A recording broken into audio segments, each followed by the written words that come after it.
Что этот проект, да, в этом году у нас выходит на новый уровень. То есть на первый план выходит такая позиция, что мы взяли на самом деле школы все сильные практически, да, то есть среди них есть суперсильные, но слабых школ как таковых нет вообще, потому что по прошлому году, не ошибаюсь, считалось, что у нас абсолютно все сдали, да, и получили, значит, аттестаты по окончании школы. То есть больше нет такой ситуации, как возникало у нас раньше, что выпускники получали так называемый волчий билет. Да, не могли сдать. Нет, это было в прошлом году, но не с нашими, не со школами, которые участвовали в проекте. Да. Вот То есть это. поэтому мы, да, хотим спасибо сказать, что сейчас проект ориентирован на подтягивание социальных условий. И именно для этого мы будем делать все. То есть будет круглый стол, например, сейчас, на котором Министерство образования предложит какие-то вот, значит,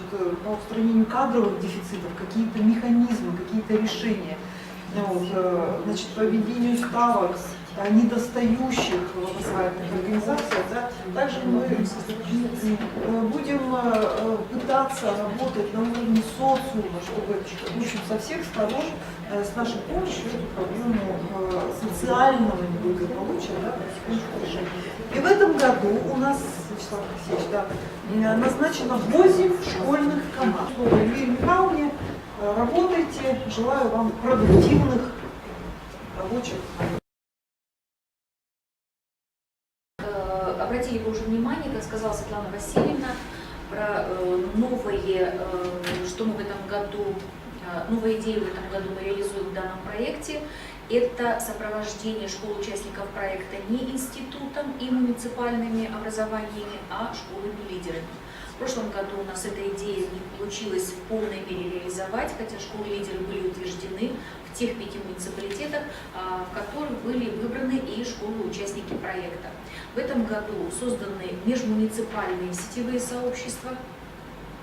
Вы их свои сообщества знаете, кто вошел, и вы видите, что они действительно межмуниципальные, то есть подобраны по результатам того анкетирования, которое вы проходили, все школы республики Коми максимально, только несколько школ принимали в этом участие, были выбраны школы и лидеры по итогам результатов этого анкетирования, и школы, участники проекта, то есть проявившие, показавшие, скажем так, не критические результаты качества обученности учащихся на уровне начального, основного и среднего образования, а, скажем так, несколько низкие на уровне муниципалитета, в отношении муниципалитета и в отношении республики. То есть мы понимаем, что школы, которые вошли в качестве участников этого проекта, это не самые худшие школы республики. Это вы для себя отметьте. Это школы, у которых не так все плохо, но школы, способные вывести себя, скажем так, и отработать определенные модели алгоритмы деятельности в данных условиях, в данной ситуации по определенной теме. Что я имею в виду? Это понятно, да, ситуация? То есть у них не все очень плохо с социальными условиями, далеко не все плохо с качеством обучения, с качеством образования детей. Школы были выбраны несколько по другому принципу. Не самый худший, то есть по этому же принципу, эти два сегмента были задействованы и определены.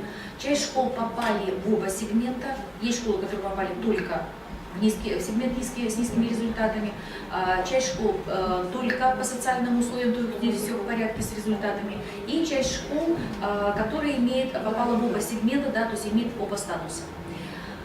Результаты, вот Светлана Васильевна уже дала поручение, вам каждой школе будут направлены ваши результаты, если еще не получили, потому что мы проговаривали это, да?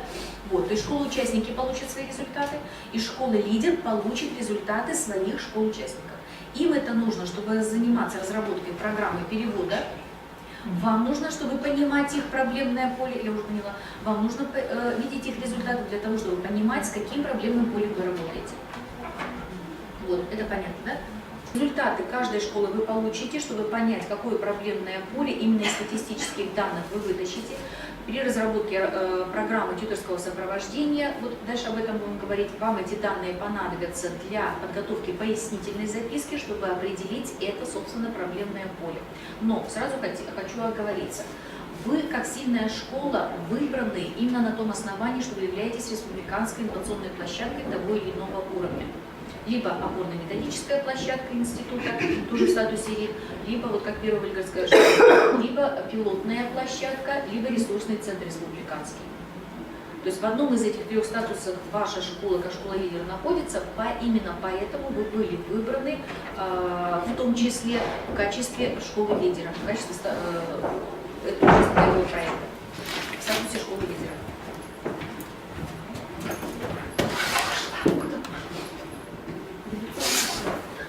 При этом мы понимаем, что у вас, как у Республиканской инновационной площадки, разработаны конкретные проекты или конкретная программа деятельности этой площадки. В этой программе вы либо разрабатываете, либо делитесь опытом по определенной теме. Следовательно, именно в рамках этой темы вы будете осуществлять тьюторское сопровождение. То есть определиться с темой. Тема у вас определена темой вашей программы либо вашего проекта, еще раз повторяю, который вы реализуете в статусе РИК. Выльгарская школа номер 1 в статусе опорно-методической площадки института разрабатывает тематику, Анна Александровна, подсказывайте полное название, формирование универсальных учебных действий на уровне начального общего образования на основе типовых задач. То есть мы понимаем, что если Выльгарская школа номер 1 занимается развитием именно универсальных действий на уровне начального общего образования, сопровождать 9-11 классы, скажем так, и учителей, работающих в основной старшей звене, именно это методическое объединение не сможет, которое занимается разработкой этой темы. Сторожевская школа. Тема вашей программы какая? У нас тоже пилоты. И в рамках пилотного режима основного общего образования, введение стандарта. А какая тематика конкретно у вас разрабатывается в рамках ГОС? У вас до этого было, и вы продолжали разрабатывать тему развития этнокультурного образования, да? Кроме этого средствами, в том числе внеурочной деятельности. То есть вот это та сильная сторона, я сейчас и присутствующим в зале говорю, и на видеозапись, которую будут смотреть другие наши участники, другие школы, и руководители. У вашей школы, которую вы сопровождаете в качестве работника института, вы должны вот это понимать, да, у школы есть конкретная тема. В рамках этой темы нужно определить, именно под эту тему были подобраны школы-участники вашего межмуниципального сетевого сообщества.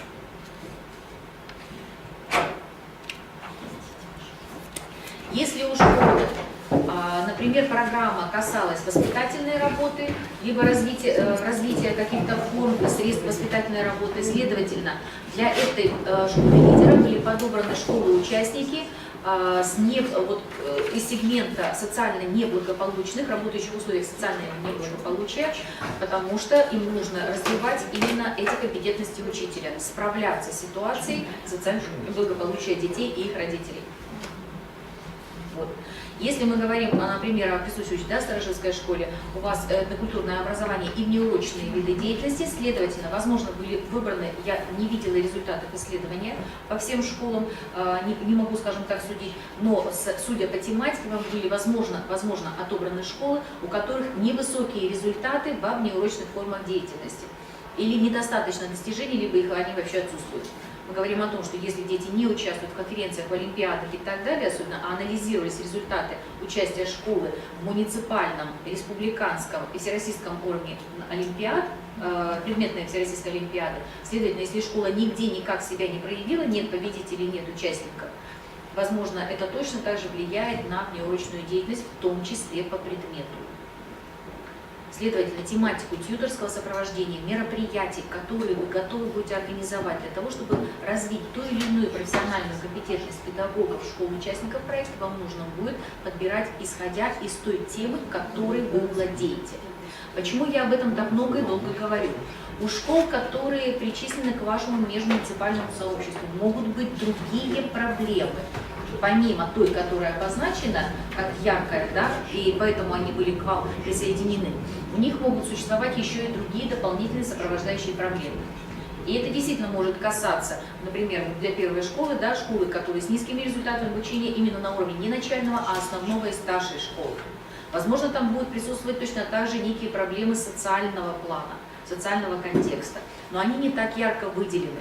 Возможно, будут выделены вами дополнительно, или школа заявит в своей программе перевода в эффективный режим функционирования те проблемы, которые невозможно было обозначить в рамках этого исследования, которое мы проводили.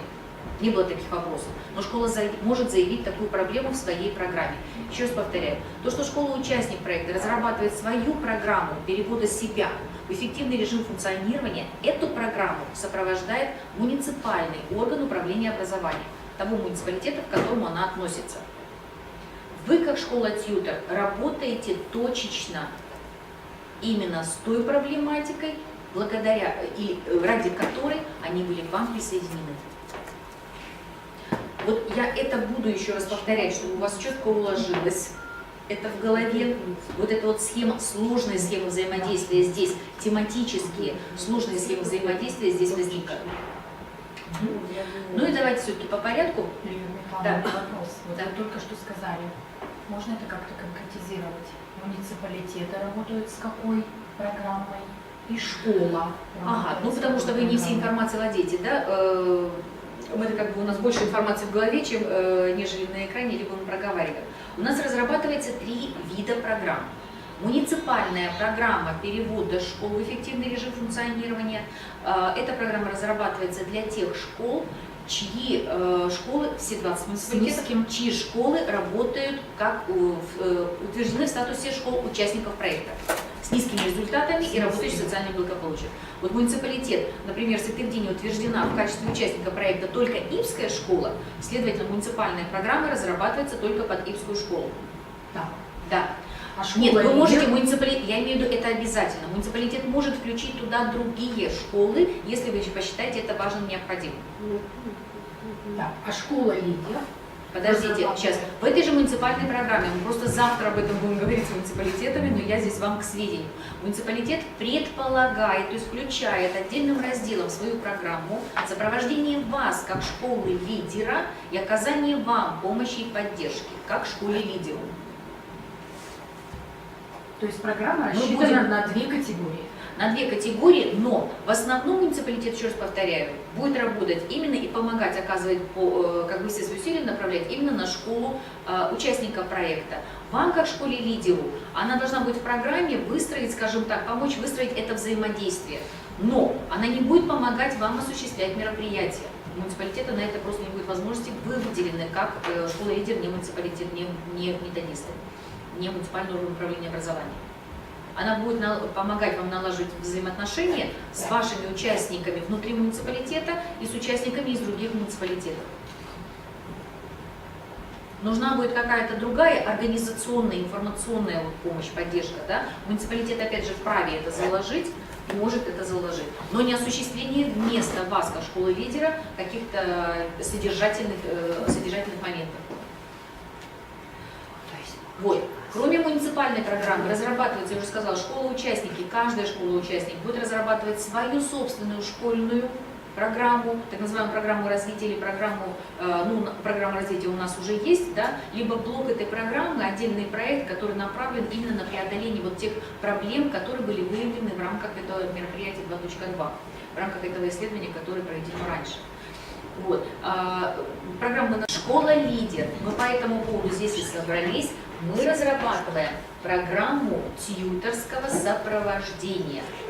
Вы разрабатываете программу тьюторского сопровождения тех школ межмуниципального сетевого сообщества, которые будут утверждены в вашей группе приказом Министерства образования и науки Республики Коми. У нас как называется программа? Программа тьюторского сопровождения школ, участников проекта. В данном случае под проект вопросы есть? Их соотношение, еще раз повторю, их соотношение. Вот, не собиралась, как говорится, потому что это завтра на муниципальном программе, потому что муниципальная программа должна предполагать вот эти вот блоки, это мы завтра будем проговаривать с муниципалитетами. Вот, ваша программа, мы говорим сегодня только про вашу программу, но именно ваша программа тьюторского сопровождения должна учитывать содержание не муниципальной программы, а программ школ, которых вы сопровождаете. Поэтому логика разработки здесь какая? Вы начинаете разрабатывать свой блок, свою тематику, мероприятия, которые вы готовы провести, чтобы поделиться опытом, транслировать свой опыт и сформировать в рамках вашего опыта некие новые профессиональные компетентности педагога. Это я уже немножко вперед забегаю, поэтому, да? После того, как программы, обязательно нужно будет встретиться, созвониться на этой неделе. Будут все участники, мы предполагаем, что должны участники подъехать, все 36 школ, или представители этих 36 школ, или каким-то образом другим путем, вам нужно с ними обязательно связаться через скайп, через телефон и так далее. Они должны будут разработать свои программы и направить вам план мероприятий. В их программах будет обязательно блок оказания необходимой помощи, в которой они нуждаются, под вашу тематику.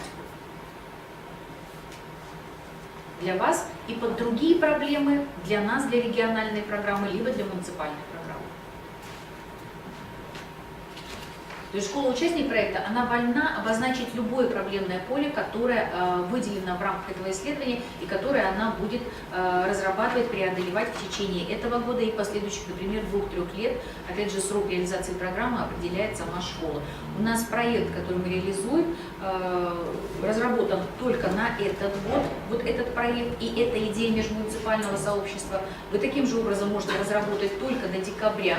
Но мы понимаем, что это не очень эффективно. Поэтому в прошлом году республиканскую программу перевода школ, функционирующих, работающих, имеющих и так далее, в эффективный режим функционирования мы разработали на 4 года. С 17 по 21. Поэтому вы свою программу вот этого туторского сопровождения как договоритесь со школами. Вы можете разработать ее на 3 года и внутри предположить, что ваши, например, вы сопровождаете, у каждой школы лидера практически есть в составе школа, которая относится к вашему же муниципалитету. Практически во всех группах такая ситуация есть. То есть в вашем муниципалитете есть школа, которую вы можете сопровождать только этот год или 3 года. Другие школы, если хотят работать только 1 год, они не разработают на 3 года, но они, допустим, предполагают, что они справятся за этот год с преодолением всех своих проблем. Они имеют на это право. Мы здесь не можем действительно чего заставить, потому что у нас проект предполагает реализацию на 1 год. Они могут за этот год, следовательно, от вас они, скажем так, потом отпочкуются в декабре месяце. И в следующем году будет сопровождать только свою школу в 19-20, если таким образом разработаете проект. Со сроками понятно? То есть вот полгода и все. Ну, по сути дела, живого времени у нас остается действительно реально немного. Май, июнь, сентябрь, октябрь, ноябрь, ну и немножко декабря. В ноябре мы уже отчитываемся полностью о реализации всех мероприятий проекта. Насколько это реально? В ноябре. Ну, вот Поэтому это реально вопрос, что планировать. То, что у нас запланировано на региональном уровне, еще раз говорю, у нас запланировано 2 ситуации. Организация и отработка алгоритма взаимодействия. Мы его можем отработать, этот алгоритм взаимодействия. Разработка методических рекомендаций, программ повышения квалификации. То есть, скажем так, вот запуск решения этих проблем, обозначение проблем и запуск их решения. Это только в рамках проекта. Это не значит, что мы проект закончили в этом году, дальше мы в республике с этим не работаем. Нет. Вы школа-лидер, вы тьюторское сопровождение осуществляете в рамках своей темы.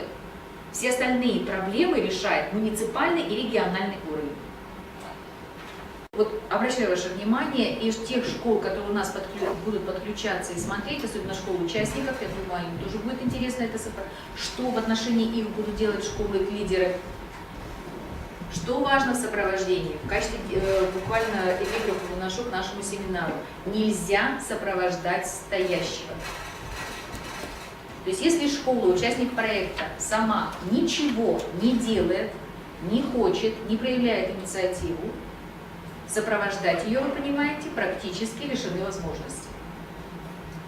То есть если школа сама ничего не делает, она стоит, вы ее сопровождать априори не можете. Вместо школы участника вы ничего не делаете. Поэтому еще раз обращаю на ваше внимание, для себя это зафиксируйте. Проблемы качества образования, условий, отсутствия, либо их, и качество самих условий, либо их отсутствия, это проблемы самой школы, которые вы, как школа-лидер, решить не сможете. Вы не будете вместо учителя вести уроки. Вы не будете вместо администрации создавать им условия. Мы можем что только делать. Это будет делать школа самостоятельно. Мы что делаем? Уроки. Мероприятия мы. Вы проводите некий блок мероприятий, который направлен на развитие профессиональной компетентности педагога, либо на установление, опять же, формирование каких-то новых умений, навыков, на получение ими каких-то новых знаний, которых у них не было, благодаря отсутствию которых у них возникли эти проблемы. Причем те проблемы, которые вы готовы решить в рамках разрабатываемой вами темы. Еще раз это повторяю. Если вы готовы предложить другую помощь в качестве пилотной площадки по разработке локальных актов, мы знаем, что это большая проблема для большинства школ, по разработке программного обеспечения, по организации каких-то сетевых форм взаимодействия с социальными партнерами, неурочных форм деятельности, новых каких-то форм, если вы готовы делиться тем наработанным опытом, который у вас есть, и вы считаете, что он сильный и достоин трансляции, значит, вы включаете и эту тематику в содержание вашей программы. Понятно, да? То есть вы можете расширить ту тему, которую вот содержание не ограничивать только той темой, которую разрабатываете в статусе. Ну давайте все-таки определимся. Вы как школа-тьютор. Вы чаще всего школа-лидер, которая осуществляет тьюторское сопровождение, по сути вы являетесь тьютором. Мы знаем, что это слово, этот статус, эта должность уже в новом квалификационном справочнике есть отдельно. Она чаще говорит о человеке, который сопровождает другого человека. Чаще всего мы сопровождаем кого? Чаще всего. Детей, которые находятся в какой ситуации? То есть каких детей мы сопровождаем? Дети с УВЗ. Детей с ограниченными возможностями здоровья. Еще. На профильное обучение, когда дистанционно проводили, тоже тьюторы были. Если нужны особые условия организации учебного процесса, например, ребенок получает образование либо в семейной форме, либо в самостоятельной форме, либо в с применением дистанционных образовательных технологий. Мы сопровождаем развитие одаренных детей, одаренности детей. Мы сопровождаем детей, отстающих в развитии, то есть не имеющих статуса ребенка с УВЗ либо ребенка-инвалида, но отстающих в своем развитии, либо отстающих по одному либо нескольким предметам. То есть на самом деле вот такое вот сопровождение, вообще само понятие сопровождения и опыт такой практически в каждой школе, и по сути, наверное, у каждого педагога такой опыт работы есть. Просто он оформляется не в статусе тьюторского сопровождения, а в статусе педагогического сопровождения. И опыт такой у учителей действительно есть. И у вас, как у управленцев, если вы работаете с молодыми специалистами, с учителями-стажистами, с педагогами, которые готовятся к аттестации, которые поступают на конкурсе, например, на республиканском конкурсе «Учитель года», вы тоже осуществляете, по сути, тьюторское сопровождение. Что такое тьюторское сопровождение? Это один из видов гуманитарного педагогического сопровождения. Есть еще другой вид – нормативное педагогическое сопровождение. Сейчас не буду говорить об отличиях. Вам должно быть хорошо это известно, эти понятия. Мы говорим только об одном виде, о тьюторском. Особый тип педагогического сопровождения, когда обучающийся, в данном случае мы говорим про школу либо ее коллектив, выполняет действия по самостоятельно разработанным нормам и затем обсуждает их с тьютором. Вот я выделила именно это определение, потому что оно наиболее близко, и привожу именно его, потому что оно наиболее близко к той ситуации, в которой мы находимся. Еще раз повторяю. Обучающийся выполняет действия по самостоятельно разработанным нормам. В данном случае мы подразумеваем, что у него есть программа, он самостоятельно ее разрабатывает и осуществляет это действие. Но обсуждает эти действия по этой программе не по всей, по части, а может быть только действительно по этой проблеме, только по этой узкой проблеме, обсуждает их с вами как с тьютором, правильно ли он делает. И в данном случае вы, как школа-лидер, выступаете в роли того, кто сопровождает процесс освоения новой деятельности. Вы видите, вы знаете, осознаете проблему и показываете школе-участнику ресурсы решения данной проблемы. Потому что в эту проблему в статусе республиканской инновационной площадки уже решили. Вы уже наработали этот опыт, вы знаете, как это делать, поэтому вы делитесь этими ресурсами, этими средствами решения этих проблем. Мы дальше понимаем, что мы не можем, скажем так, сопровождать всю любую деятельность либо всего коллектива в целом. Как правило, вся проблематика внутри в школе зацикливается на конкретных персоналиях. Либо это учитель начальных классов, все, 1, 2, 3, то есть это не весь коллектив. Либо это учитель русского языка, то есть мы тогда не трогаем, нет проблем, например, в школе с математикой. Либо наоборот, обратный процесс, да, у нас все хорошо у филологов, сильные филологи, хорошие результаты, и во всероссийских проверочных работах на государственной итоговой аттестации, но у нас есть проблемы с математикой. Либо он отсутствует, либо он постоянно меняется, либо есть какие-то проблемы у самого педагога. То есть в данном случае мы говорим о том, что когда мы сопровождаем школу, а у нас утверждена именно школа, то в рамках этой школы мы имеем в виду конкретных людей, кого мы сопровождаем. И мы в данном случае работаем с тем субъектом, чье профессиональное развитие нужно выводить на новый уровень. Возможно, не все так замечательно в школах, которые утверждены в статусе участника проекта, именно системой методической работы, которая нацелена на формирование, на решение проблем, формирование профессиональной компетентности педагога. Именно поэтому у нас организованы, согласно этой позиции этого автора, у нас организованы именно межмуниципальные сетевые сообщества, потому что ваша задача как школы-лидера вот эту сетевую, скажем так, это взаимодействие сетевое организовать. Общая цель всех мероприятий вас как школы-лидера – это создание условий для формирования и развития профессиональной компетенции педагогов, их ценностного отношения к деятельности, личностной заинтересованности с целью достижения высокого профессионального результата. Это цель программы? Это цель мероприятий. Общая цель всех мероприятий, которые вы проводите в рамках программы тьюторского сопровождения. Ваша задача, согласно этой цели, какая? Создать условия. Результатом этой цели будут что? Достижение этой цели? Созданные условия. Не переставляйте эту цель в обратном отношении, да? Результатом не будет профессиональные результаты самого учителя, которого вы сопровождаете. Это результаты реализации их программы перевода в эффективный режим функционирования, самой внутришкольной. Ваша задача создать условия, под которыми мы перечислим, какие условия, какое обеспечение вам нужно будет разрабатывать, либо возможно будет организовываться. Это цель мероприятия. Исходя из этой цели, мы формулируем цель, вот она большая такая, да, укрупненная, мы формулируем цель теперь программы тьюторского сопровождения. Обеспечить или обеспечение развития профессиональных компетенций педагогов школ участников проекта или вашей программы, вы можете уточнить здесь ее название программы, что мы уже назвали ее, да, вот именно этой программы, у вас участники этой программы, школы-участники. Дальше вы должны конкретизировать, и я именно поэтому, вот если видно, выделяю это красным цветом, вам нужно конкретизировать тот вид деятельности, либо сферу, либо область, которая обозначена у вас в теме, как в статусе республиканской инновационной площадки. Если, вот здесь обратите внимание, мы представляем цель программы, я представляю формулировку целей программы тьюторского сопровождения узко под вашу тему.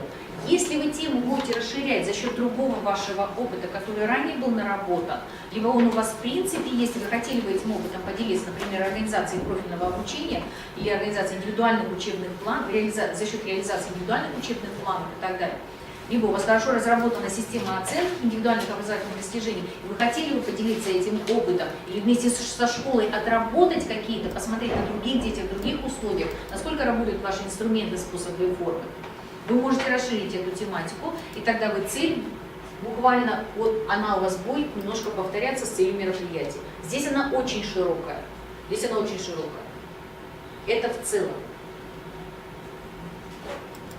И в рамках вот именно тематической вашей программы мы желательно, чтобы она была чуть сужена. На ей площадке республиканской инновационной площадки, значит, мы продолжаем, формулируем эту цель.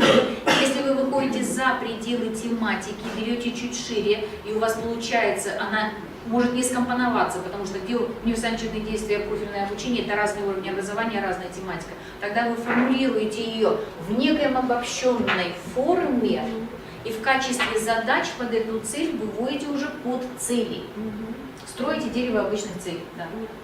То есть расшифровываем тогда профессиональные компетенции в какой сфере, ценностное отношение к какой именно деятельности и так далее. С целью достижения высокого профессионального результата в чем?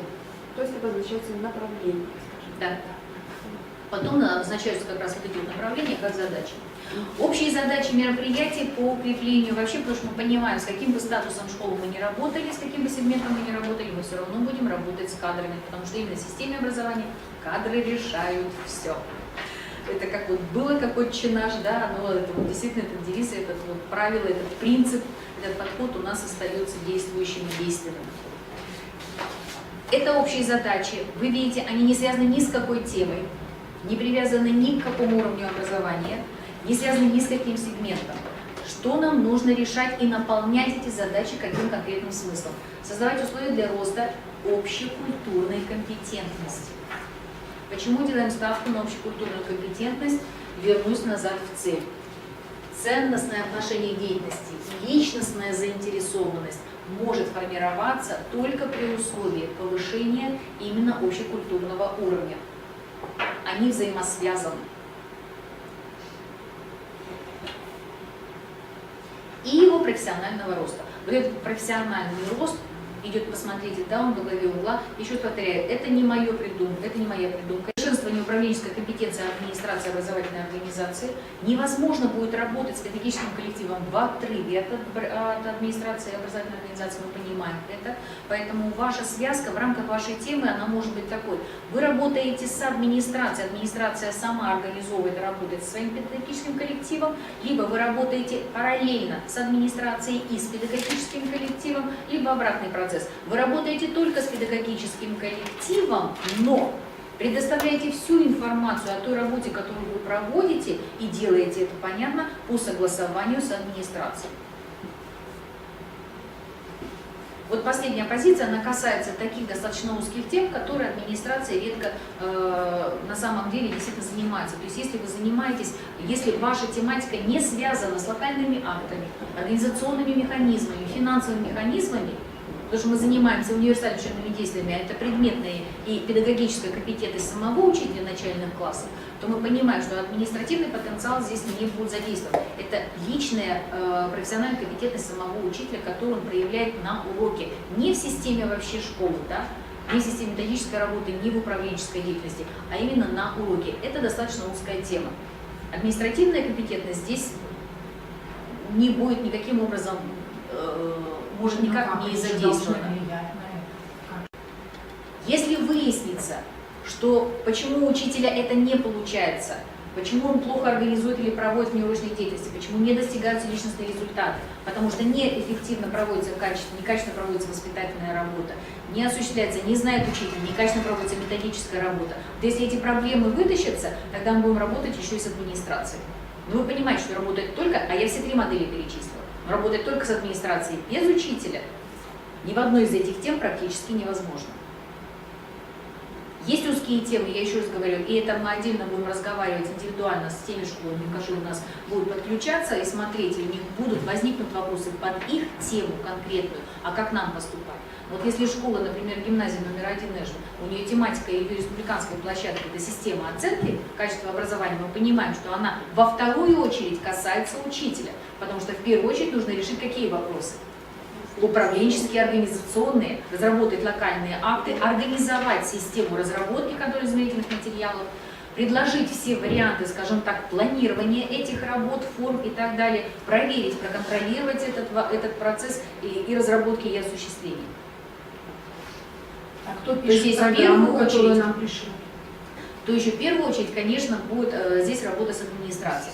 Программу, которую вам пришлют под, скажем так, на знакомство, потому что она утверждается внутри школы и согласовывается с муниципальным органом управления образования, с учредителем, потому что учредитель разрабатывает свою муниципальную программу по сопровождению этой, они должны согласовать их, чтобы они не расходились.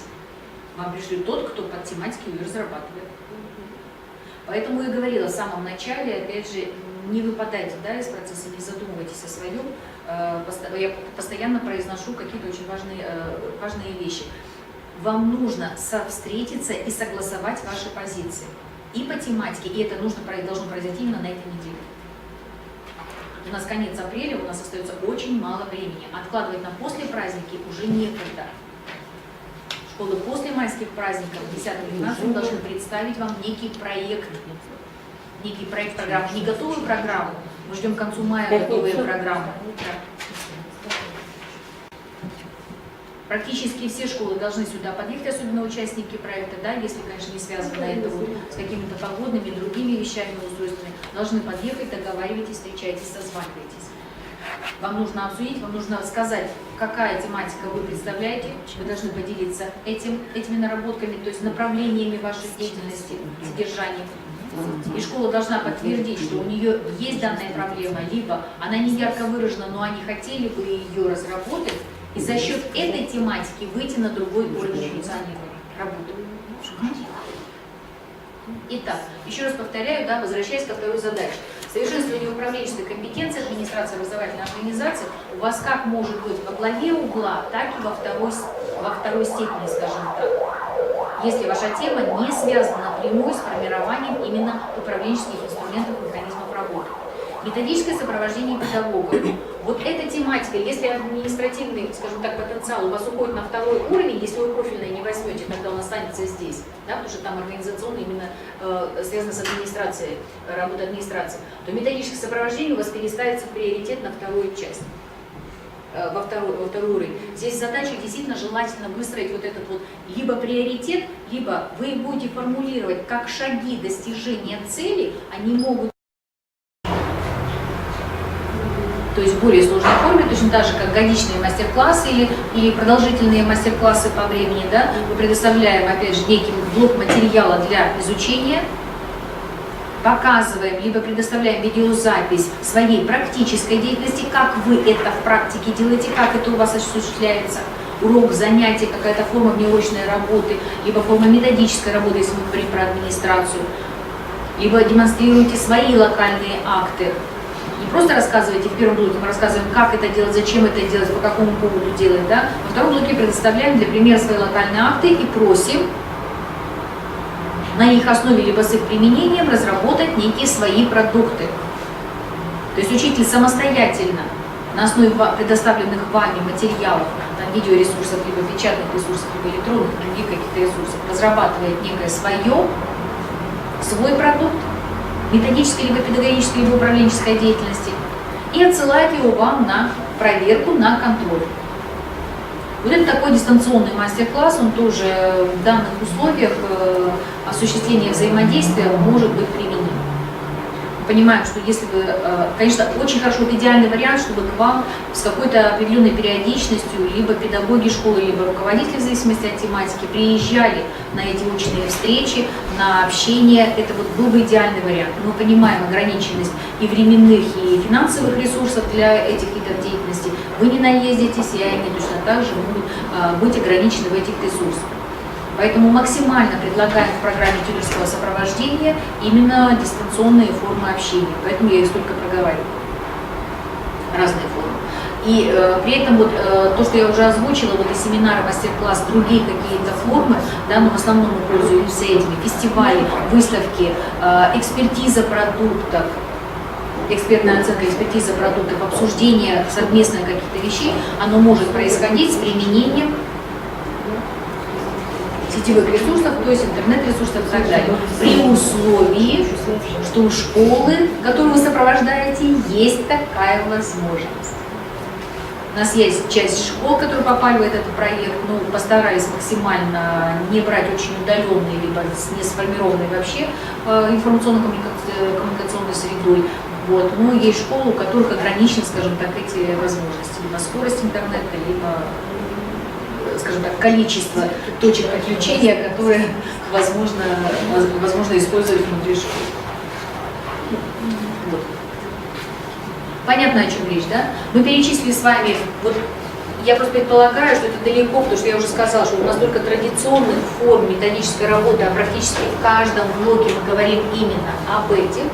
Мы расшифровали всю систему методической работы вот по данному направлению, которое осуществляется в рамках именно тьюторского сопровождения. Не вся методическая работа, их всего 48 только традиционных и около 25 уже новых, современных форм методической работы.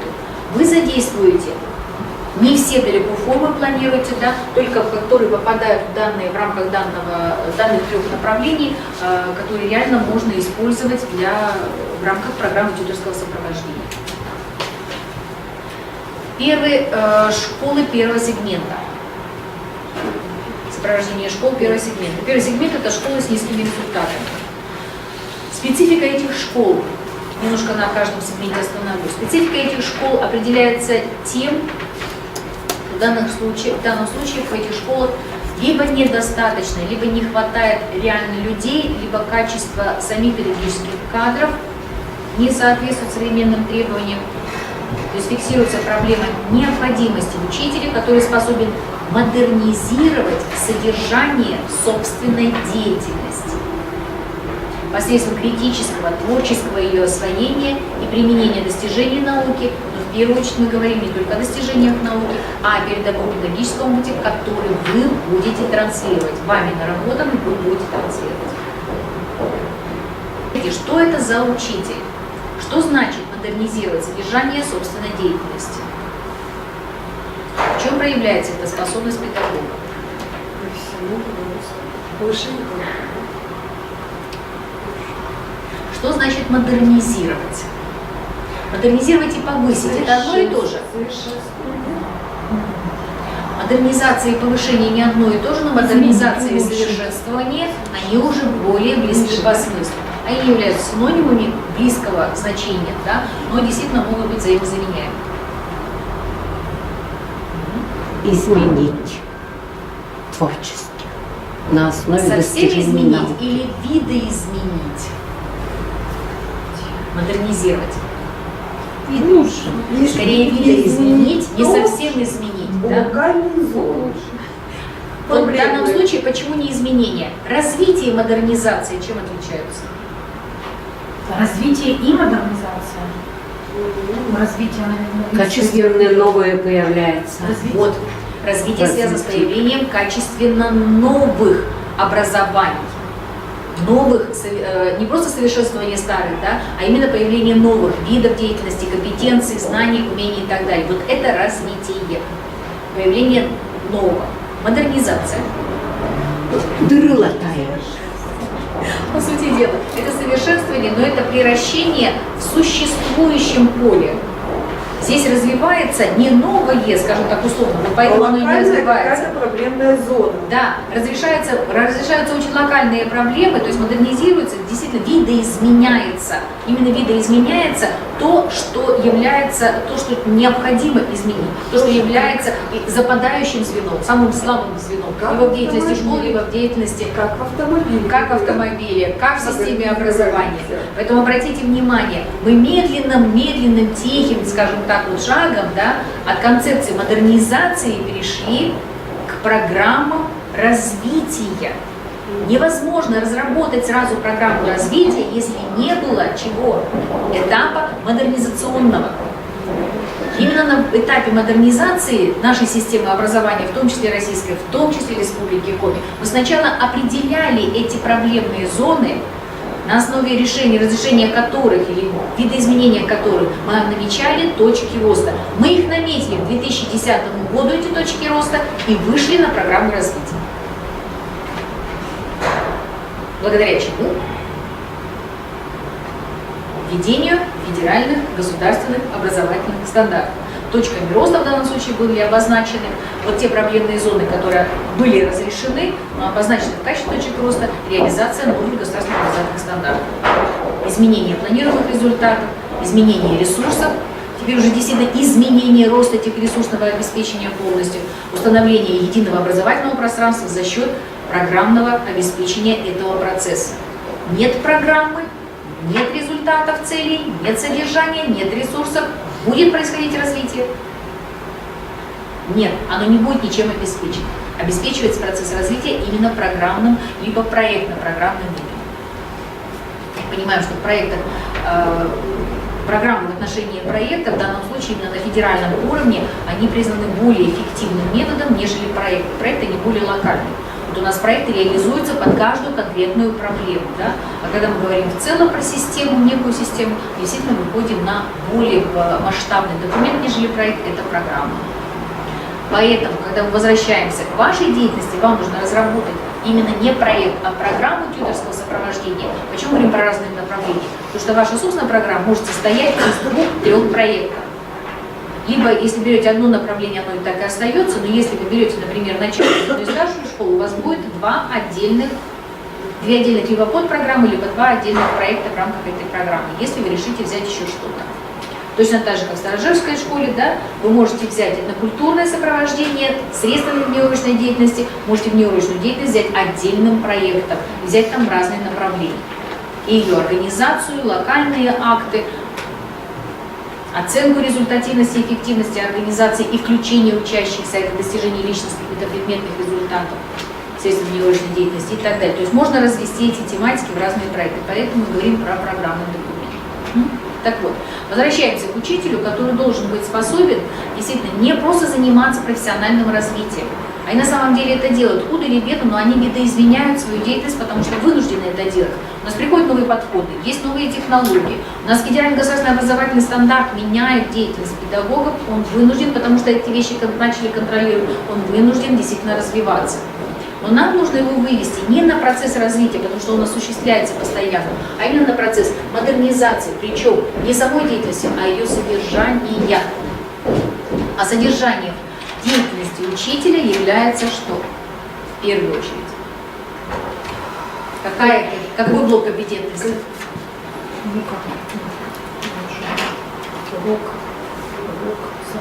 Самое главное, конечно, это процесс обучения, самое главное, это его предметная и педагогическая компетентность, которая связана с технологической компетентностью и психолого-педагогической компетентностью. Это приоритет. Как основная форма организации обучения. Пока мы сидим на этом.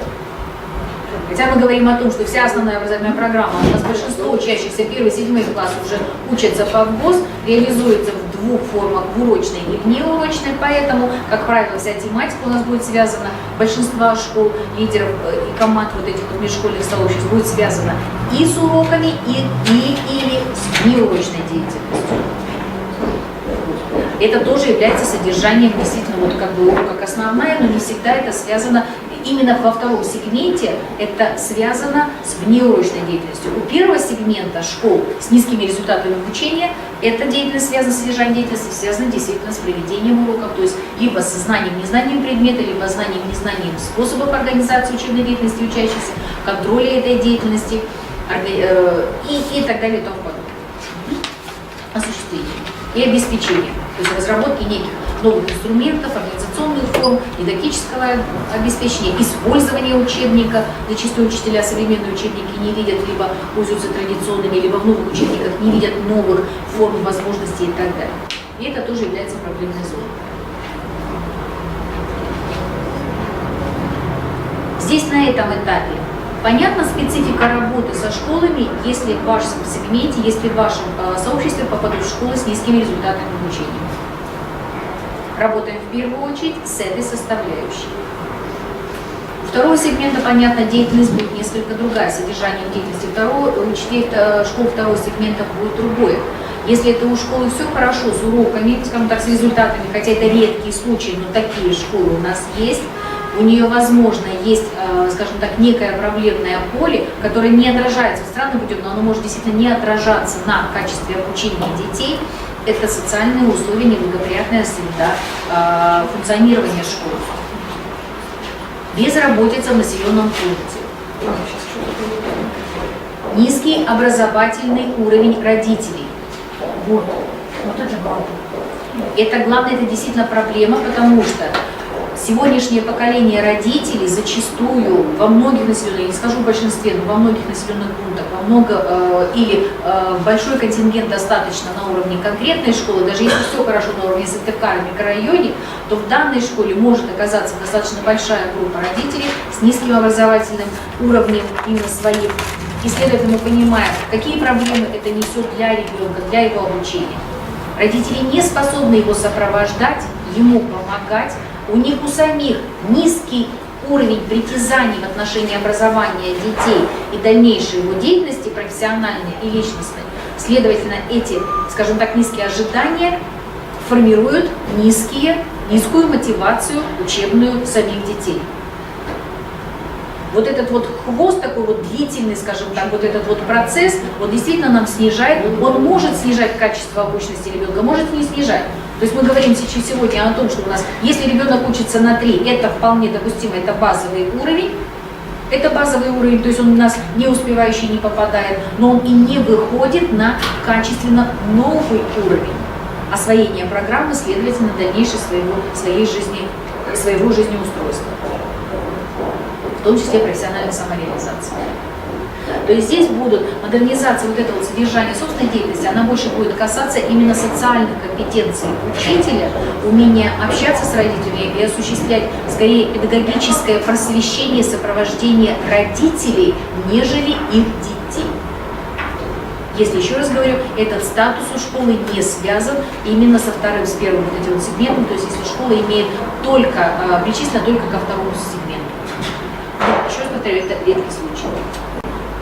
Схема взаимодействия в данном случае участников со школами первого сегмента с низкими результатами обучения, она представлена на схеме.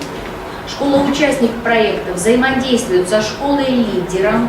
Школа-лидер, вот здесь обратной стрелочки просто нет, понимаю, что это взаимодействие.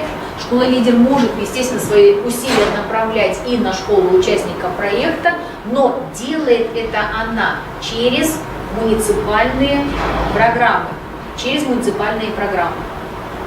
то есть через муниципальный уровень, через учредителя, через своего учредителя той школы, участника проекта, который у нас попала из другого муниципалитета. Того муниципального органа, где школа-участник, да? Да, с того муниципалитета, к которому причислена сама школа, потому что у них-то связка, понятно, это учредитель, вот может быть надо было написать, да, что учредитель, но мы здесь обозначили, здесь два муниципалитета. Это ваш муниципалитет, ваш учредитель, который вам точно так же может не разрешить использовать, скажем так, некие какие-то средства вашего муниципального бюджета, либо вашего школьного бюджета, или ваши какие-то ресурсы, временные, кадровые, прочие ресурсы, на решение проблем школы, участника проекта из другого муниципалитета. Потому что при этом, если, вот, опять же, здесь очень четко должен быть приоритет ваш выставлен. Вы не можете все свои сейчас усилия направить, всего коллектива направить на решение проблем другой школы, потому что благодаря этому вы породите кучу проблем в своей школе. Поэтому здесь вот это вот согласование, да, некое такое, оно обязательно должно быть. В данном случае мы понимаем, что учредитель с двух сторон, и ваш, и школы участника проекта, выступает, скажем так, вот этим вот буфером сдерживающим и ваше рвение с одной стороны, и, как тут правильное слово подобрать, тем локомотивом, который подталкивает к этим действиям, к осуществлению неких таких действий, потому что вы утверждены в качестве участников проекта, поэтому должны все равно это делать, эту работу осуществлять. Елена Михайловна, вы сказали, что значит, точечное соприкосновение с педагогами, да?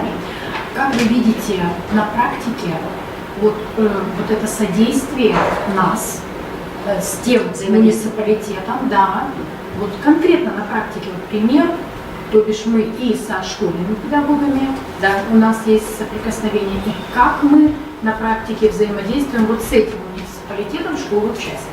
Здесь как вариант, если мы говорим про некую узкую тему, а она действительно вот в данном случае первая школа правильно задает, потому что тема, еще раз повторяю, она касается конкретных педагогов, конкретных учителей, сколько бы в школе не было, или школа сама выберет, школа-участник проекта скажет, Вот мы понимаем, эта тема, да, интересна, и у нас есть учитель, который способен эту тему освоить, сильный, хороший учитель, или молодой, который вот сможет, он по свободе, скажем так, и сил у него еще много, да, способен освоить эту тему, разобраться, и потом он нам уже внутри школы проведет все это обучение. То есть он отработает, и вам тогда к вам дадут не весь коллектив, не всех учителей. Это определяет, опять же, сама школа. И согласовываются эти вещи с учредителем. Вам, скажем так, прикрепят к вам, да, вам прикрепят конкретных педагогов, либо конкретное методическое объединение, если все, например, да, там, например, в школе 2 учителя начальных классов, потому что всего 2 класса, 4 малокомплектных, либо 4 и так далее, да, вот, я имею в виду другие школы, там 4. Вам могут всего 2 дать, либо 1, либо всех 4 прикрепят целое методическое объединение. Но этот шаг должна сделать сама школа-участник проекта. То есть вы не можете в данном случае настаивать, чтобы это решение проблем было у всех повсеместно. Нет, школа сама определяет, кого конкретно, кто будет участвовать непосредственно в вот этой вот деятельности в решении этих задач. Мы именно в работе с вами, как с тьюторами. муниципалитетом школы участника имеем? Мы персонально, нет, вы персонально нет, потому что это закладывается в муниципальную программу. Почему мы здесь пишем муниципальные органы управления образованием не 2, а 1? Потому что они взаимодействуют между собой. Это их уровень взаимодействия, это они коллеги. Как бы через голову прыгнуть, вот в вашем случае это, скажем так, нежелательно школы тьютера. Вы работаете непосредственно со школой участником, вот, но все взаимодействия, которые касаются не непосредственных решений задач, да, а вот именно организационных каких-то, вы решаете через муниципалитет, через муниципальные программы. То есть вот это то, о чем я вначале говорила. Ваш муниципальный орган разрабатывает муниципальную программу, которая предлагает работать со своей школой, например, Ивской, да, или другой какой-то вот, вашей школы, которая тоже утверждена в качестве участника проекта. И второй блок – это оказание помощи вам, организация вот этого взаимодействия со школами, участниками других, через, опять же, муниципалитет. Поэтому они должны знать, какие вы формы закладываете. Какие вы хотите организационные решения там использовать, какую помощь вам нужно организовать. Они должны знать. Муниципальная программа, посмотрите по времени, по логике, как должно быть. Сначала все программы разрабатывают школы-участники, потом школы-тьюторы и только потом муниципалитет. Но время было упущено, достаточно много времени, по разным причинам было упущено, поэтому сейчас все 3 процесса запускаем параллельно, и ваша задача все эти параллельно вещи согласовать. Вот в этом будет нюансировка и сложность разработки всех 3 программ, видов программ. Пойдем дальше. Основными критериями и показателями работы и развития кадрового потенциала школ участников этого сегмента, первого сегмента являются, это, еще раз говорю, основные, но под вашу конкретную тематику вы выбираете отсюда конкретные показатели. Мы работаем с общими компетенциями и со специальными компетенциями. И вы выбираете, можете выбрать какую-то из этих вот показателей общей компетенции, какие-то из этих видов, либо и ту, и другую несколько, в зависимости от той темы, которую вы будете разрабатывать. Не рекомендуем брать весь блок, потому что, еще раз говорю, весь блок, даже, боюсь, сами школы, участники проекта не возьмут. Это очень долговременный процесс. Каких-то проблем в каких-то уровнях компетенций, видах у них может просто не быть проблем. Например, мировоззренческая компетенция, она идет самой первой. Да, мы говорим, что она основа общекультурной. Нельзя формировать личность другого человека, не зная, не понимая, не установив свою систему мировоззрения, свою систему взглядов на мироустройство, в том числе в рамках предмета, в том числе в рамках той ситуации, в которой мы сегодня живем, политической, экономической, социальной и так далее. В данном случае мы говорим, что должность, сама работа, профессия учителя, нехорошее слово должность, не люблю его использовать, именно профессия учителя, она такова. Он является для и родителей, и детей, и в большинстве случаев для вообще социального окружения, скажем так, неким эталоном и лакмусовой бумажкой всех процессов, которые сегодня происходят в стране.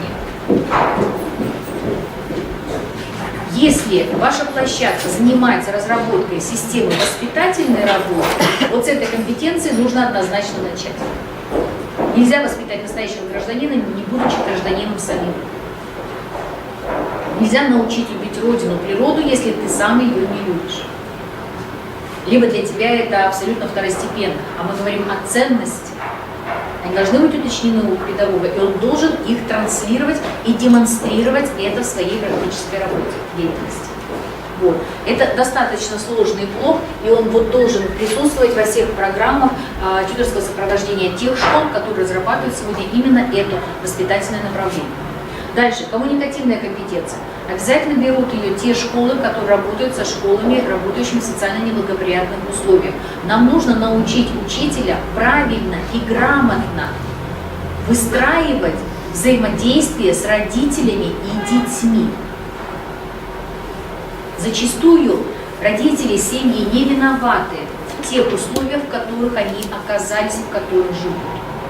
Либо, даже если это происходит по их вине, то есть они ответственны за эту ситуацию социального развития ребенка, не работают, а условия такие есть, ведут асоциальный образ жизни, а условия жизни позволяют его не вести, но это уже вошло в привычку, это стало уже, скажем так, нормой. В данном случае, да, семья имеет, скажем так, может не иметь просто ресурсов внутренних для преодоления этой ситуации. Учитель должен это понимать, осознавать и взаимодействовать в соответствии с условиями семьи и, соответственно, с условиями ребенка. С ребенком тоже. Вот научить, передать этот опыт общения, либо, если у вас, скажем так, нет такого опыта, сформировать вместе, совместно такой опыт в тренинговых формах, найти, мы окажем помощь, поддержку в данном случае, у нас будет курс повышения квалификации учителей, классных руководителей, социальных педагогов, направленных на формирование этих компетенций. Но просто действительно я сейчас не владею информацией, сколько школ из 36 у нас попали в этот сегмент социального неблагополучия. Тем не менее. То есть вот эта вот компетенция, это основные, которые касаются обеих групп, но в приоритете она действительно относится именно ко второму сегменту, это компетенция. Информативно-коммуникативная компетенция. Вот на федеральном уровне ее пояснили, в процессе на семинаре, когда были, ее пояснили. Не информационно-коммуникационная, не технологический процесс здесь имеется в виду, вы понимаете. Это умение работать с информацией, предоставлять информацию при помощи устной речи, не письменной, не электронной, а именно при помощи устной речи. Вот это сегодня действительно для многих учителей, опять же, является проблемой. Вы на уроке относительно своего предмета, владея хорошо содержанием, хорошо выстраивая, грамотно выстраивая свою речь, вышли за пределы предмета, вышли за урок, и проблема какая стоит?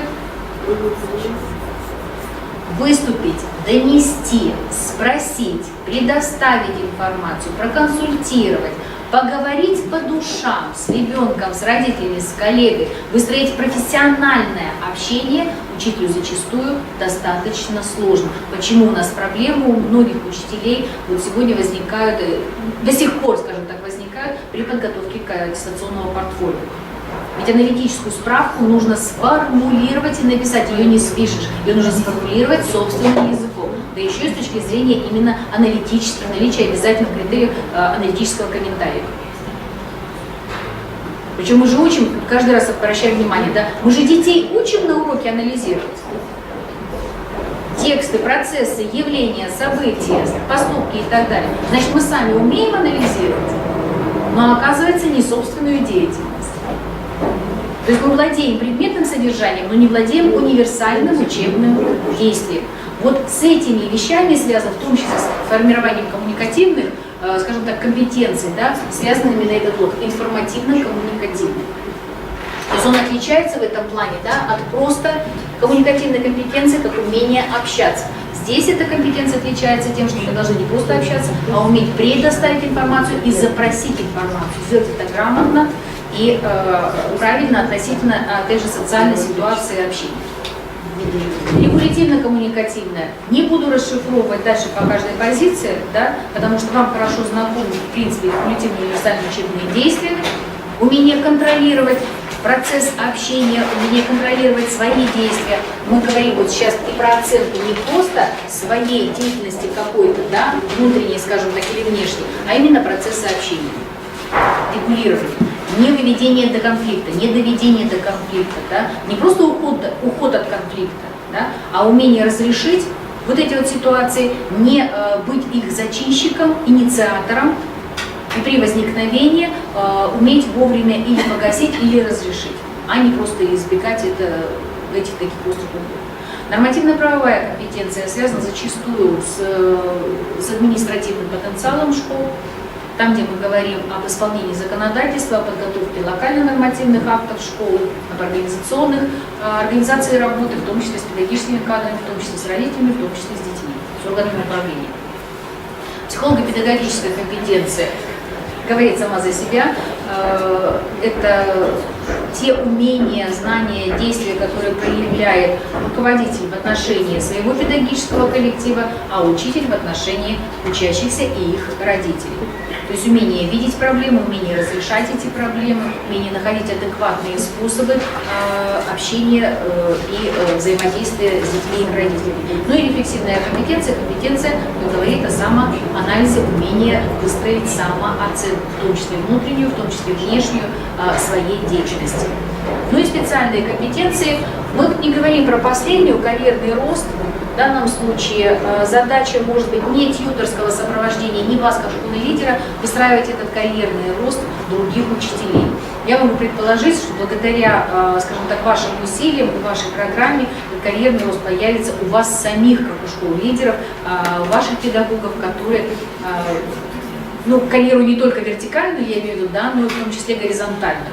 Вот переходим на новую систему учительского роста, у вас очень, скажем так, сейчас будет задел войти в эту систему и отработать некие механизмы, как учителя-методиста в работе именно не внутри своего коллектива, но и во внешней среде. Формы мероприятий мы самые разные перечислили уже в рамках направлений, что еще предлагается, что можно взять на вооружение. Программы повышения квалификации будут разработаны на уровне Института образования, разрабатываться на уровне и реализовываться на уровне института. Вы будете выступать для них в качестве стажировочной или стажерской площадки. Вы можете организовать такую площадку за пределами повышения квалификации, поэтому они разведены отдельно. Да? То есть вы можете пригласить на стажировку учителя на один день, на неделю, на несколько дней, на стажировку учителя, либо администратора на свою базу, да, в качестве стажировки. Либо в рамках курса повышения квалификации вы можете заявиться, а многие из вас являются уже стажировочной площадкой, да, но на вашей базе при помощи ваших педагогов, детей, других каких-то ресурсов и будем проводить эти курсы повышения квалификации. Здесь вот эти блоки могут быть связаны, могут быть нет. Переговорные процедуры. Мы все обсудили. Вы практически предложили максимально все возможные формы в рамках информационно-методического сопровождения, консультационного методического консалтингового сопровождения и так далее. Идет переговорные процедуры, которые желательно начать уже, еще раз повторяю, проводить на этой неделе. Методические советы.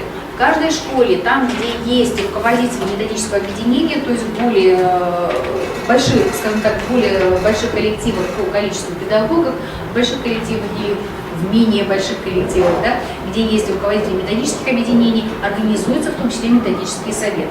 Но мы сейчас говорим не про методический совет как орган управления методической работой внутри школы, а мы говорим про методический совет как форму взаимодействия с теми, кого вы сопровождаете. Разовая такая процедура, но мы понимаем, любой совет, педагогический, методический, научно-методический, в том числе консилиум, чем заканчивается? Принятием определенного решения, и если мы говорим про методический совет, то это решение будет что разрешать, какую проблему должно предложить. Разрешение этих собственно, методических проблем. То есть на методическом совете, как на педагогическом консилиуме, психолого-педагогическом, педагогическом консилиуме рассматривается некое педагогическое явление, то есть тот объект деятельности учителя, который является проблемой. А мы говорим о вашей тематике, вашей площадке, либо вашей программе. Есть проблемы в целеполагании? Можно методический совет вынести что? Пути и средства формирования правильного, грамотного целеполагания в деятельности учителя, потому что мы должны сформировать эти процессы, эти универсальные учебные действия в ребенке. Учитель сам должен уметь правильно это делать. Будет ли касаться это каких-то технологий, каких-то организационных механизмов. Однозначно на методический совет не выносится, скажем так, некая нормативно-правовая компетенция, формирование нормативно-правовой компетенции администрации. Это задача уже не методического совета, а, как правило, проблемных творческих групп каких-то, да, либо других каких-то форм.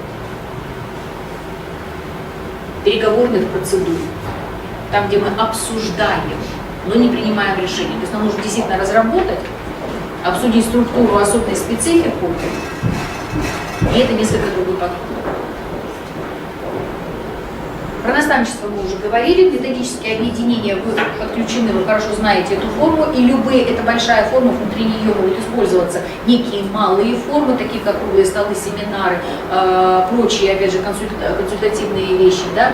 Проблемные творческие группы, мы понимаем, можно через запятую, можно без запятой, как воедино, да, это некое разрешение, творческое разрешение существующих методических проблем, эта группа организуется. Вы можете организовать несколько групп, либо одну группу в рамках, скажем так, решения проблем, поскольку у вас несколько школ.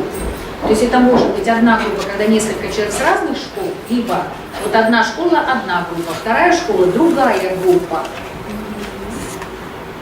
Таким образом, вы понимаете, у вас сколько школ? По 4 школы прикреплены к каждой школе лидеру, следовательно, у вас может быть как 4 наставника тьютера, собственно, сопровождающих каждую отдельную школу, потому что у каждой школы своя специфика проблем.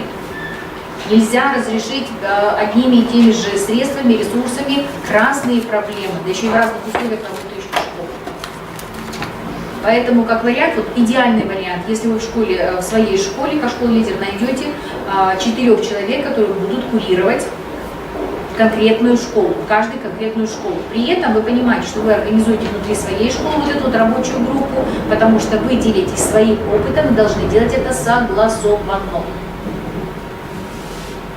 Эти 4 человека тьютера, как вариант, вместе с вами, членом администрации, курирующим, вместе с методистом муниципальной службы, который вас курирует, как школу организует, да, как школу лидер, вы можете составить вот эту вот рабочую группу по организации этого тьюторского сопровождения и реализации программы. До сих пор говорили про формы работы со школами первого сегмента, то есть школами с низкими результатами. Вот на самом деле работать со школами с низкими результатами намного легче, потому что это те проблемы, которые школа сама себе создала и сама их может разрешить. То есть это внутренние проблемы действительно на самом деле педагогического коллектива своих. Либо, если это проблемы в детях, мы можем их либо корректировать, то есть работать с родителями по корректировке этих проблем, либо по их разрешению. Дальше, опять же, работа с родителями – это работа самой школы, но эти проблемы можно решить, в том числе во взаимодействии с родителями, их можно решить. Второй сегмент школ, функционирующих в сложных социальных условиях, это те условия и те проблемы, которые школа разрешить априори не может, потому что они находятся во внешней среде. Это социально-экономические условия ее окружения, безработица, отсутствие дорог, удаленность от центра, отсутствие интернета, отсутствие инфраструктуры в самой школе, вокруг школы и так далее для развития детей, для работы. Это особенности контингента обучающихся, наличие интерната, наличие обучения детей из детского дома рядом находящегося, либо это социально большой процент семей группы риска, педагогически запущенных детей, наличие в каждом классе ребенка с ограниченными возможностями здоровья, причем как фиксированными, так и незафиксированными и так далее. Вот. И, конечно, неблагополучный социально-экономический статус семей, но это вот, этот статус семей, очевидно, связан с первой группой проблем, социально-экономическими условиями функционирования школы населенного пункта.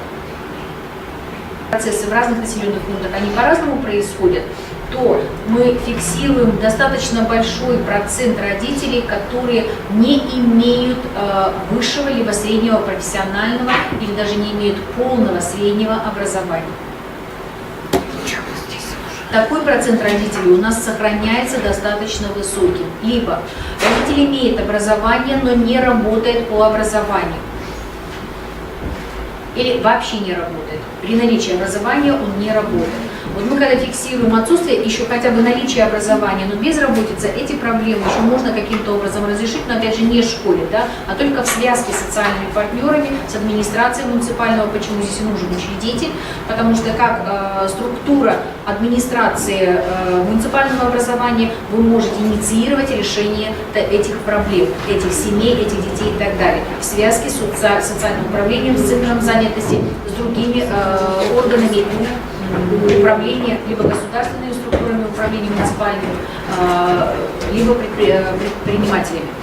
А вообще вот сопровождать второй сегмент, это вообще реально?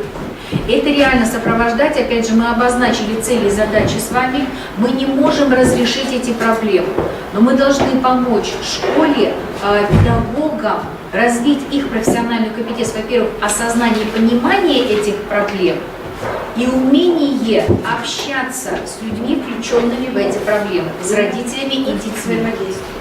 И взаимодействия. У нас задача у школы научить детей, обучить детей. У родителей задача, согласно 43 статье Конституции, обеспечить образованием детей. Если родители не способны по тем или иным причинам, не хотят, не могут, не умеют эту функцию свою выполнить, значит школа что делает? Потому что при этом, если родители не могут, мы не можем выполнить свою функцию в отношении ребенка. Мы должны создать такие условия во взаимодействии с другими структурами муниципального образования для того, чтобы эти проблемы, нивелировать влияние этих проблем на процесс обучения ребенка. Минимально, максимально, насколько возможно, опять же, в тех условиях, в зависимости от того, о каких проблемах будет речь. Здесь очень большое будет сетевое взаимодействие. Скажем так, не сетевое, я бы не назвала это сетевым, это не сетевое взаимодействие, это гособщественное управление. Здесь роль развития государственного общественного управления на уровне школы, на уровне администрации муниципального образования и в целом связи вот, всех структур, которые в нее входят. Вот здесь это скорее речь идет об этом. Это у них сетевое. Возможно, это между ними будет сетевое, но в данном случае, скажем так, проблемами, которые будут разрешаться в рамках этого сетевого взаимодействия, да, будут именно социальные проблемы. Это не школьные проблемы, это социальные проблемы самого муниципального образования. И вся сложность в данном случае является чем? Школа является системой, которая инициирует разрешение этих проблем. Потому что если данные социальные проблемы не будут решены, либо не будут нивелированы эффекты, которые они порождают, мы не сможем выполнить как школа, как социальный институт, образовательный институт, мы не можем выполнить свою миссию. Обучить ребенка. Есть некий арсенал средств и способов форм работы и с семьей, и с ребенком, и совладания с этой ситуацией, мы понимаем, что, как правило, этот арсенал действительно ограничен, потому что мы традиционно алгоритм действий выработали, и дальше мы не идем. То есть мы не знаем, какие еще есть возможности. В данном случае, работая с этой группой, скажем так, школ, да, педагогов и администрации, в основном мы работаем здесь, социальным педагогом, педагогами, психологами и администрацией, если они есть, вот все эти группы педагогов сопровождения, вот, можем работать с ними, делиться опытом, совместно делясь опытом, вырабатывая некие другие новые формы, либо правильно проводим эти формы, алгоритмизируем правильно те действия, которые они уже осуществляют. Здесь опять же вопрос будет стоять, какие проблемы будут выявлены, каков комплекс будет этих проблем, насколько он будет критическим для в целом статуса школы, для работы, для качества образовательных результатов детей и в целом школы. Схема взаимодействия участников мероприятий я представляю, несколько поправила ее с федерального уровня, она не задавала именно логику взаимодействия, я ее практически переделала полностью.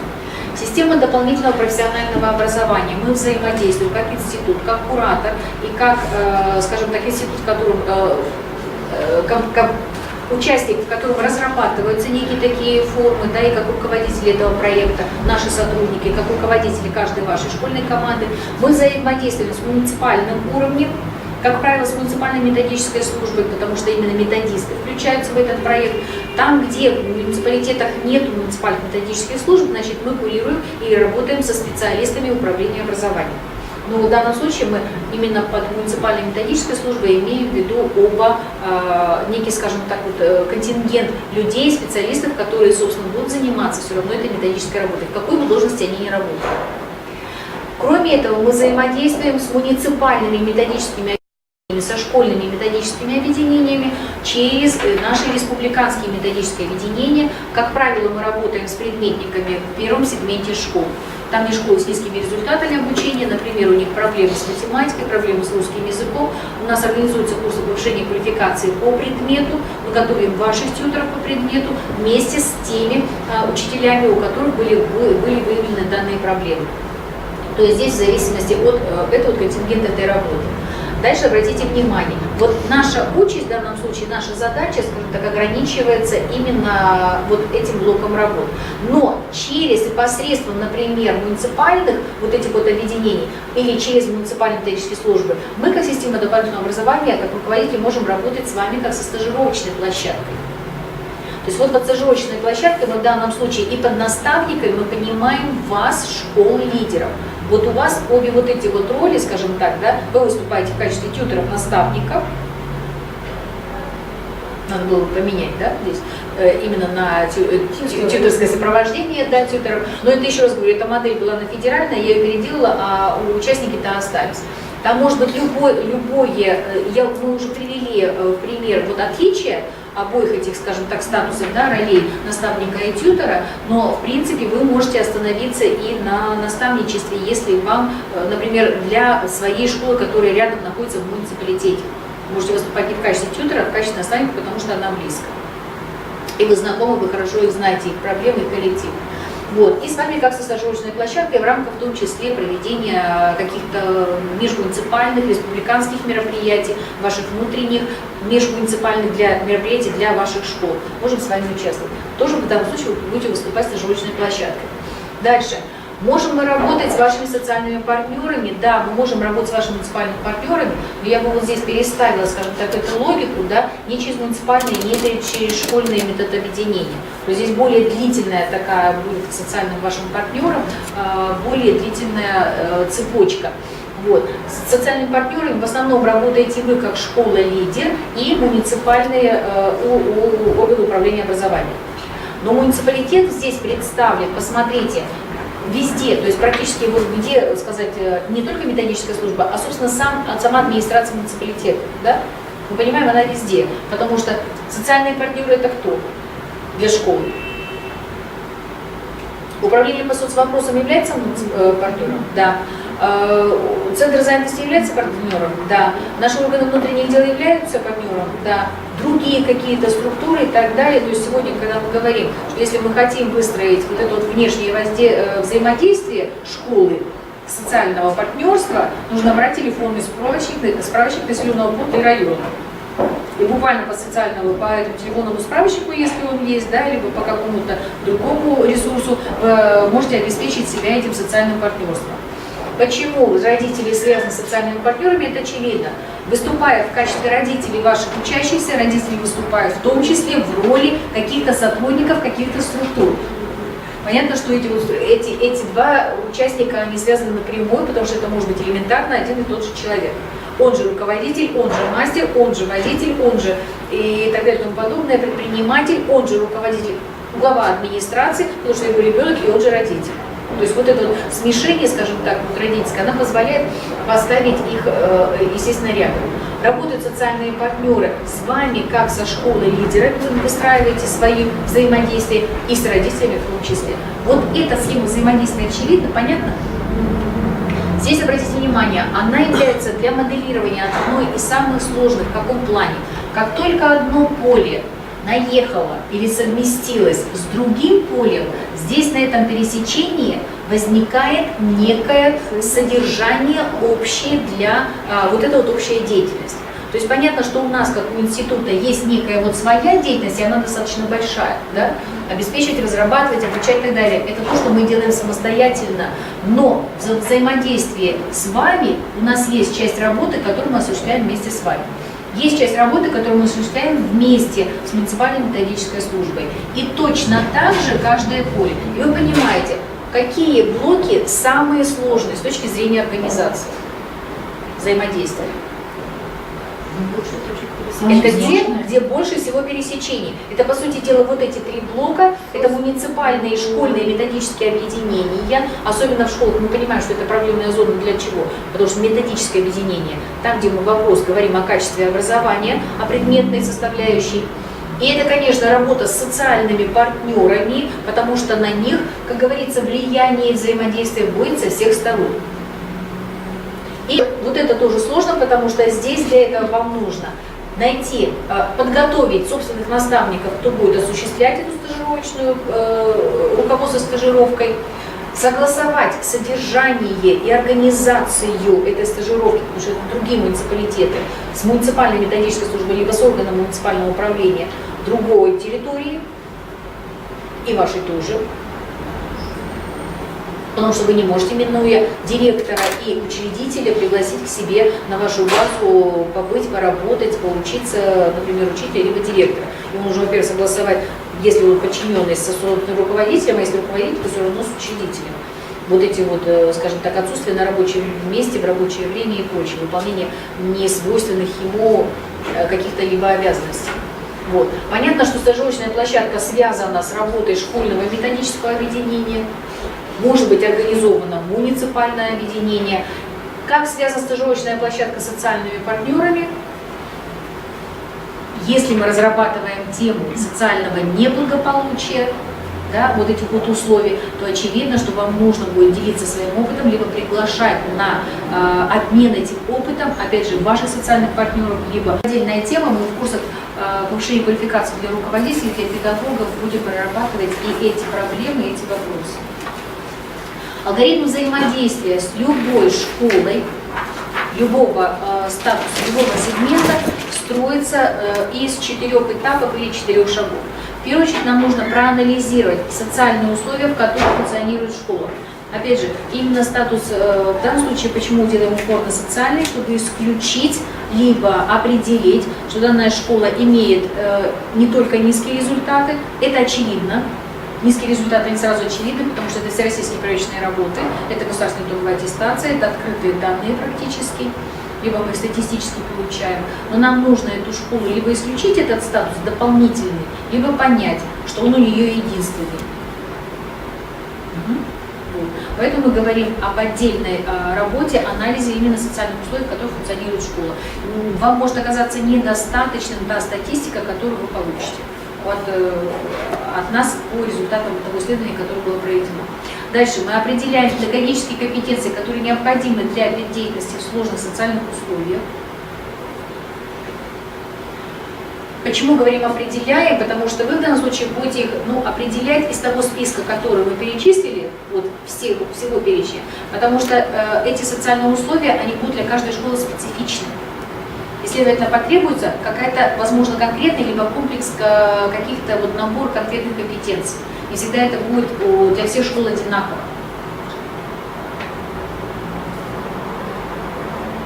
Третьим шагом, третьим этапом мы определяем содержание программы именно в социальном контексте, согласовываем список тем содержательных результатов с учетом специфики школы. Содержание программы обязательно согласовываем с теми школами, для которых вы ее разрабатываете. Причем у вас может получиться как?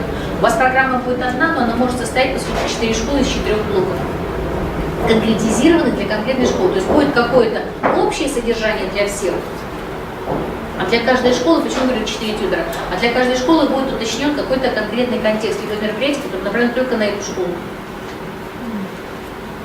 Опять же, под специфику. С уточнением, каждый раз уточняем вот эту с учетом специфики этих школ. И последний блок, последний этап, это реализация, извиняюсь, опечатка, не планов, конечно, а планов мероприятий, программ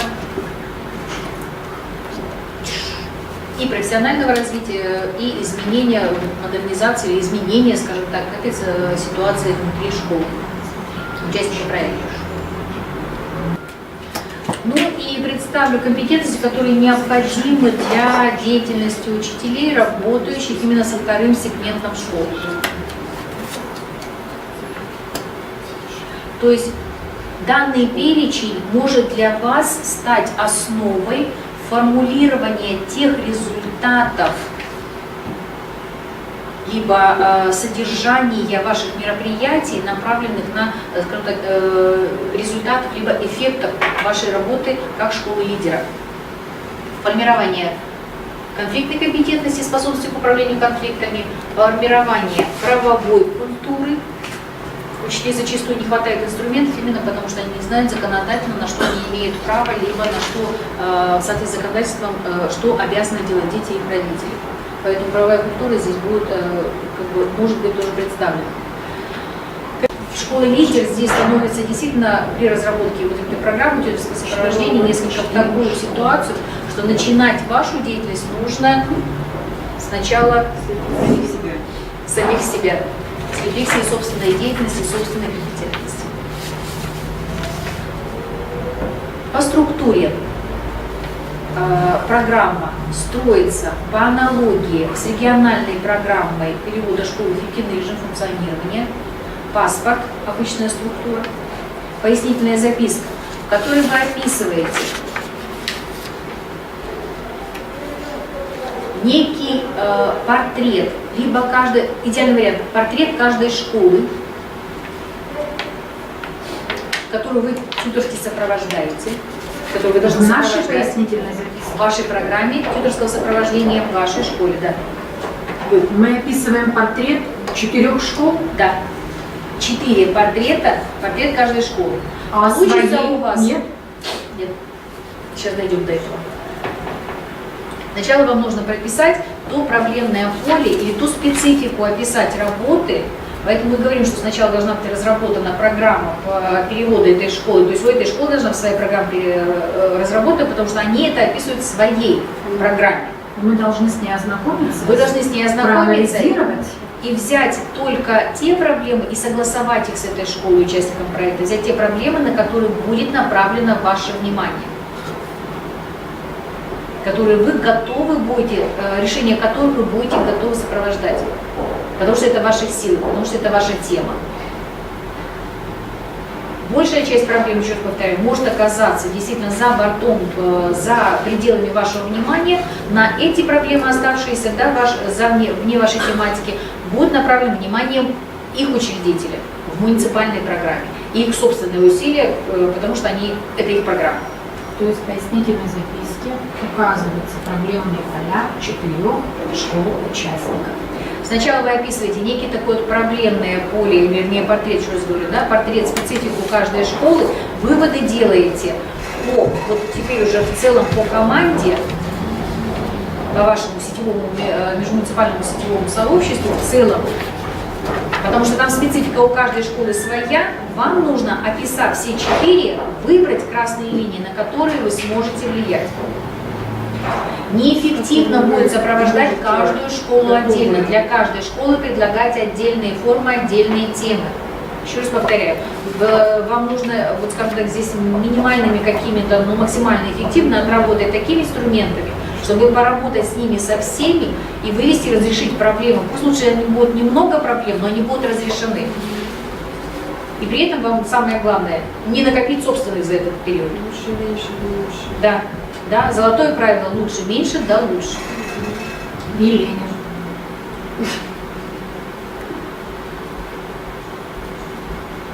Дальше здесь же в пояснительной записке вы предлагаете в целевом блоке,